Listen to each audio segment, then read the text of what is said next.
Trump administration says after a shift from HHS led to delays and data problems. All right, so this is interesting to me because this is going to play out in a lot of different ways, right?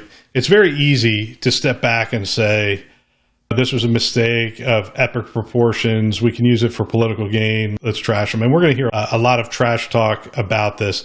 It was a debacle. Don't get me wrong. They didn't gain enough input from the people who were actually providing the information. They implemented it it felt like pretty swiftly, pretty quickly in the middle of a pandemic. It felt to me early on like they were doing that because there were significant problems to the CDC database. They didn't communicate real well. We have a general idea of what we were going to get. We were going to get more thorough reporting and those kinds of things from the new HHS database. But there was a lot of problems with it, and they didn't address a lot of those problems. So it was handled pretty poorly from beginning to end. It's a case study in what not to do. We talked about that last week. There's ways to do this correctly, gather the input from your constituents, especially the people who are going to put the data in and use the data. They didn't do that. They didn't communicate real clearly on what the benefits were going to be to people. They could have piloted this very easily. And there's a handful of ways they could have piloted it, to be honest with you. They could have had people continue to report to the CDC and create a secondary feed that would have come to HHS. That would have been a nice, easy way to do that. Another thing they could have done is they could have taken the academic medical centers who are fairly well funded, have pretty advanced data and analytic skills, would probably have had the ability to create the extracts pretty easily and just said, look, we're going to run a pilot and we need you in very short order to create this extract and start sending it in both directions.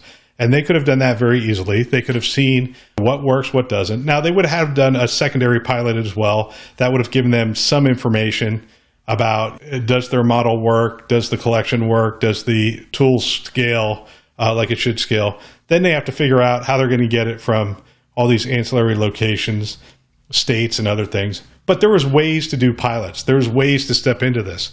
And sometimes when we're trying to move fast, we skip a lot of steps. It's a huge mistake. We've all made it. We really have all made it. And so anyway, we'll chalk this one up to a very poor implementation on HHS's part. Here's what I'm going to say about this, though. I'm impressed. Here's why I'm impressed. A lot of times when we make a mistake in IT, in health IT, in other places, we don't own our mistakes. In fact, we fall in love with our mistakes.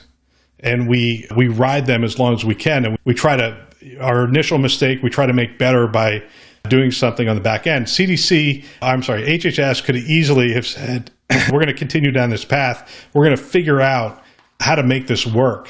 They could have doubled down on it. They could have thrown more resources at it. A lot of health systems do this. A lot of IT projects have notoriously done this in the past. They failed fast, right? This is what we want them to do. They failed fast. And they said, nope, our 1 month experiment in going in this direction was a mistake. And yes, it created a lot of angst, but we are going to do the right thing. We're going to own our problem. And they knew full well in an election year that this is going to be used over and over again.